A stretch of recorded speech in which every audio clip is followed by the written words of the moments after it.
اس کی مستانہ خرامی اور نرم خنکی دل کو خوش کر دیتی ہے۔ شاعر نے اس ہوا کو عنبر فشاں کہا ہے، یعنی ایسی جو اپنی خوشبو اور تازگی سے ماحول کو معطر کر رہی ہے۔ یوں سبزے کی دلکشی اور ہوا کی خوشبو ایک ایسا سما باندھ دیتے ہیں جو فطرت کی رعنائی اور بہار کی شادابی کو کمال خوبصورتی سے ظاہر کرتا ہے۔ یہ شعر انسانی دل اور روح کا استعارہ بھی ہے، انسانی روح اور دل کا استعارہ بھی ہے، یعنی کون سا وہ دل میں احساس ہے جو جھلک رہا ہے اس شعر میں۔ شاعر کی یہ دعا کہ اللہ اس وطن کے چمن کو ہمیشہ سرسبز رکھے اور بہار اپنی رعنائی کے ساتھ قائم رہے۔ بقول احمد ندیم قاسمی، یہاں جو سبزہ اگے وہ ہمیشہ سبز رہے، اور ایسا سبز کہ جس کی کوئی مثال نہ ہو۔ عروجی نشو نما سے ڈالیاں جھومے، ترانے گائے مرغانے چمن نے شادماں ہو کر۔ یہ شعر موسم بہار کی دلکشی اور فطرت کی رعنائیوں کو نہایت مؤثر انداز میں بیان کرتا ہے۔ بہار کے موسم میں جب درختوں کی ڈالیاں شادابی اور نشو نما کے باعث لہلہانے لگتی ہیں تو یوں محسوس ہوتا ہے گویا نشہ عروج پر ہو اور وہ نشے میں جھوم رہی ہوں۔ ہر شاخ سرسبز و شاداب ہو کر خوشی کا منظر پیش کرتی ہیں۔ اسی وقت بہار کے پرندے خوشی سے نغمے چھیڑتے ہیں، گویا وہ بھی بہار کی آمد پر جیسے جشن منا رہے ہوں۔ یوں پورا چمن خوشی شادمانی کا گہوارہ بن جاتا ہے۔ یہ منظر قدرت کے جمال، زندگی کی تازگی اور بہار کی مسرتوں کی عکاسی کرتا ہے۔ شاعر نذیر اکبر الہ آبادی کا یہ کمال ہے کہ وہ بہار کے مناظر کو روزمرہ کی زندگی سے جوڑ کر بیان کرتے ہیں کہ ان کے لیے یہ صرف ایک منظر نہیں بلکہ زندگی کی علامت ہے۔ وہ انہیں زندگی کے ساتھ جوڑ دیتے ہیں۔ یہ نذیر اکبر الہ آبادی کا کمال ہے۔ اس شعر میں ڈالیاں نشو نما سے جھوم رہی ہیں، گویا وہ مستی اور سرور میں محو ہیں۔ پرندے خوشی کے ترانے گا رہے ہیں اور پورا چمن شادمانی سے لبریز ہے۔ یہ منظر صرف فطرت کی خوبصورتی نہیں دکھاتا کہ یہاں پر صرف یہ نہیں کہنا کافی ہوگا کہ یہ منظر کی خوبصورتی ہے، بلکہ زندگی کی نشو نما۔ اس میں ہمیں کیا نظر آتا ہے؟ زندگی کی نشو نما، خوشی اور سب سے سرسبز ہونے کا استعارہ۔ نذیر نے بہاریہ کلام میں یہاں ایک جیتی جاگتی، زندہ اور خوشیوں سے بھرپور تصویر کھینچی ہے، جو خوشیوں سے بھرپور ہو، جس میں زندگی ہو، جس میں نشو نما ہو۔ یہ انسانی زندگی کے ساتھ ان مناظر کو جوڑ رہے ہیں۔ بقول احمد ندیم قاسمی، یہاں جو پھول کھلے وہ کھلا رہے برسوں، یہاں خزاں کو گزرنے کی بھی مجال نہ ہو۔ یعنی وہ وطن اور اس وطن میں بسنے والوں کے لیے یہ دعا گو ہیں کہ یہاں پر خوشیاں قائم رہیں، یہاں پر بہار ہمیشہ قائم رہے اور ہر کوئی خوشی سے جھومتا اور مسکراتا ہوا نظر آئے۔ بلائیں شاخ گل کی لی نسیم صبحگاہی نے، ہوائیں کلیاں شگفتہ رو رنگینے بتا ہو کر۔ یہ شعر بہار کی رعنائی، فطرت کی دلکشی اور صبح کے خوشگوار منظر کو بیان کرتا ہے۔ شاعر نے ہواؤں کو بلائیں لینے والی اور کلیوں کو حسین چہروں کی مانند قرار دے کر فطرت کو انسانی جذبات کے ساتھ جوڑا ہے کہ یعنی یہاں پر ہم پھر کیا دیکھ رہے ہیں؟ فطرت انسانی جذبات اور انسانی زندگی کے ساتھ جیسے جڑ گئی ہو۔ نذیر اکبر الہ آبادی فطرت کے مناظر کو انسانی جذبوں سے جوڑ کر دکھاتے ہیں۔ اس شعر میں ہوا کو بلائیں لینے والی محبوبہ کی طرح بیان کیا گیا ہے، کلیوں کو رنگین حسین چہروں کے ساتھ تشبیہ دی گئی ہے۔ یعنی نذیر کے یہاں بہار کا ہر منظر انسان کی خوشیوں، محبت اور رعنائی کا استعارہ بن جاتا ہے۔ شاعر کا کہنا ہے کہ صبح کے وقت کی خوشگوار ہوا نسیم صبحگاہی گل کی شاخوں پر بلائیں لیتی پھر رہی ہیں، جیسے محبوب پر فرفتہ ہو کر نثار ہوتی ہوں۔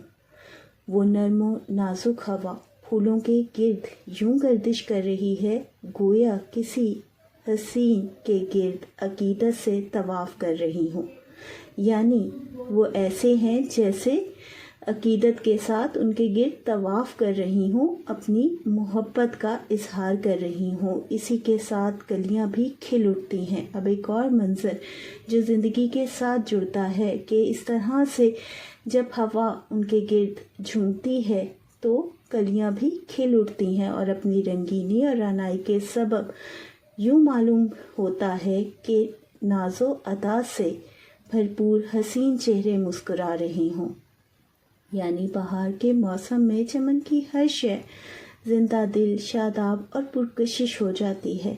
یہ شعر بہار کے حسن اور اس کی دلکشی کو بیان کرتا ہے۔ بقول شاعر، ہر سمت گلستان میں وہ انبار گلوں کے، شبنم سے وہ دھلے ہوئے رخسار گلوں کے۔ نسیم سحر کو عاشق کی طرح اور کلیوں کو حسین چہروں کی مانند قرار دے کر شاعر نے فطرت کو محبت کے رنگ میں پیش کیا ہے۔ کیا پھولوں نے شبنم سے وضو، صحن گلستاں میں صدائے نغمہ بلبل اٹھی بانگے ازاں ہو کر۔ یہ شعر فطرت اور بہار کے دلکش منظر کی عکاسی کرتا ہے۔ شاعر نے باغ کے مناظر کو مذہبی اور روحانی کیفیت کے ساتھ جوڑ کر پیش کیا ہے کہ اب وہ صبح کے منظر کو، بہار کے منظر کو مذہبی اور روحانی کیفیت کے ساتھ جوڑتے ہوئے نظر آ رہے ہیں۔ پھولوں پر جب صبح کے وقت شبنم کے قطرے گرتے ہیں تو یوں معلوم ہوتا ہے جیسے پھول وضو کر رہے ہوں۔ اسی دوران بلبل کے نغمہ سرائی کی آواز بلند ہوتی ہے کہ اسی عالم میں بلبل کی جب آواز بلند ہوتی ہے تو بانگے ازاں کی صورت میں روحانی کیفیت پیدا ہوتی ہے، جیسے باغ میں ایک روحانی کیفیت پیدا ہو گئی ہو۔ شاعر نے فطرت کی دلکشی کو عبادت اور اذان کی پاکیزگی کے ساتھ تشبیہ دے کر اس منظر کو نہایت مؤثر اور پر اثر انداز میں بیان کیا ہے کہ یعنی یہ منظر اتنا پاکیزہ اور خوبصورت ہے کہ آپ اس کو عبادت کے ساتھ اور پاکیزگی کے ساتھ تشبیہ دے رہے ہیں۔ وہ روح میں انوار خدا صبح و صادق، وہ حسن جسے دیکھ کر ہر آنکھ ہو عاشق۔ شبنم سے وضو پاکیزگی اور طہارت کی علامت ہے، بلبل کا نغمہ خوشی، زندگی اور بیداری کی علامت ہے، اذان سے تشبیہ صبح کے آغاز اور روحانی بیداری کا استعارہ ہے۔ یوں یہ شعر بہار کے مناظر کو مذہبی اور روحانی رنگ میں ڈھال کر قاری کے دل میں تازگی اور شوق عبادت پیدا کرتا ہے۔ یعنی اس شعر سے کیا ہوتا ہے کہ شوق عبادت پیدا ہوتا ہے دل میں اور ایک روحانی کیفیت اجاگر ہوتی ہے۔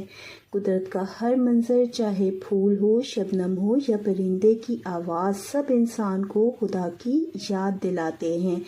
بقول جوش ملیح آبادی، وہ نغمہ داؤد پرندوں کی صدا میں، پیرہن یوسف کی وہ تاثیر ہوا میں۔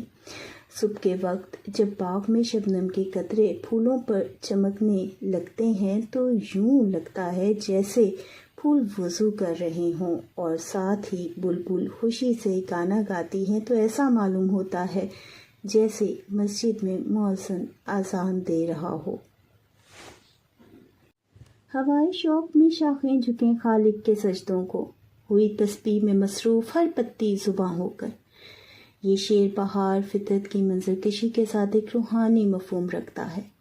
شاعر نے فطرت کے مناظر کو عبادت اور خدا پرستی سے جوڑ دیا ہے۔ شاخوں کا جھکنا سجدہ اور پتوں کی سرسراہٹ کو تسبیح سے تشبیہ دی ہے۔ شاعر کا کہنا ہے کہ کائنات کی ہر شے خدا کی یاد میں مصروف ہے۔ جب بہار کا موسم آتا ہے تو شوق و محبت کی ہوائیں چلتی ہیں۔ ان ہواؤں کے زیر اثر درختوں کی شاخیں یوں جھکنے لگتی ہیں گویا اپنے خالق کے حضور سجدہ کر رہی ہوں۔ یعنی یہ جو ہوا کے ساتھ شاخوں کا جھکنا ہے، نذیر اکبر الہٰبادی کے نزدیک اپنے خالق کی یاد میں محو ہونا اور سجدے میں جھکنے کی علامت ہے۔ دوسری طرف پتوں کی سرسراہٹ ایسے معلوم ہوتی ہے جیسے وہ تسبیح پڑھنے میں مصروف ہوں۔ یوں سارا باغ ایک عبادت گزار کی طرح نظر آتا ہے جو خدا کی حمد و ثنا بیان کرتا ہے۔ صبح کا یہ وقت آقا کا یعنی خالق کائنات کا اپنے غلاموں یعنی مخلوق سے ملنے کا وقت ہوتا ہے کہ یہ وقت بہت قیمتی ہے جو صبح کا ہوتا ہے۔ اس میں ایک روحانی کیفیت اور پاکیزگی ہوتی ہے جو ہر منظر میں نظر آتی ہے۔ صبح کے آغاز پر جیسے ہر منظر خدا کی حمد و ثنا میں ڈوبا ہوا ہو۔ یہ شعر روحانی پاکیزگی اور گہرائی کی عکاسی کرتا ہے۔ صبح کے وقت ہوا کے ساتھ شاخوں کا جھکنا گویا ایسے ہے جیسے خالق کے حضور سجدہ ریز ہوں۔ یہ منظر جیسے بندے کو رب کی یاد سے جوڑتا ہے کہ یہ منظر ہمیں اپنے رب سے بھی جوڑتا ہے، اپنے رب کی یاد سے بھی جوڑتا ہے۔ صبح کے وقت پتوں کی سرسراہٹ جیسے سبحان اللہ کی تسبیح کا ورد جاری ہو، یعنی ہر منظر انسان کو رب کی یاد سے جوڑتا ہے اور کائنات میں ایک ہی حقیقت بیان ہوتی ہے۔ بقول شاعر، کوئی تو ہے جو نظام ہستی چلا رہا ہے وہی خدا ہے، دکھائی بھی جو نہ دے نظر بھی جو آ رہا ہے وہی خدا ہے، تلاش اس کو نہ کر بتوں میں وہ ہے بدلتی ہوئی رتوں میں، جو دن کو رات اور رات کو دن بنا رہا ہے وہی خدا ہے۔ زبان برگ گل نے کی دعا رنگین عبارت میں، خدا سر سبز رکھے اس چمن کو مہرباں ہو کر۔ یہ شعر فطرت کی خوبصورتی اور شاعر کی دعا پر مبنی ہے۔ شاعر کا کہنا ہے کہ پھولوں کی پتیاں گویا زبان بن کر رنگین اور دلکش انداز میں دعا کر رہی ہیں۔ ان کے نزدیک یہ منظر ایک دعا ہے۔ یہ دعا اس باغ چمن کی سرسبز اور شادابی کے لیے ہے۔ شاعر نے پتوں کی خاموشی کو بھی ایک خوبصورت دعا سے تعبیر کیا ہے، جیسے وہ اپنی رنگین اور خوشبو کے ذریعے خدا سے دعا کر رہی ہوں۔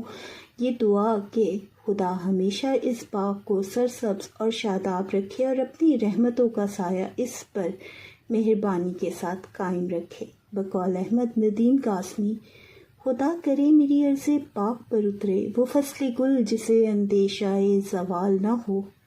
یہ شعر فطرت کی زبان کو ایک روحانی کیفیت کے انداز میں بیان کرتا ہے کہ بنیادی طور پر ہمیں ظاہری طور پر فطرت کی زبان نظر آتی ہے، فطرت کی عکاسی نظر آتی ہے، لیکن در حقیقت ایک روحانی کیفیت ہے۔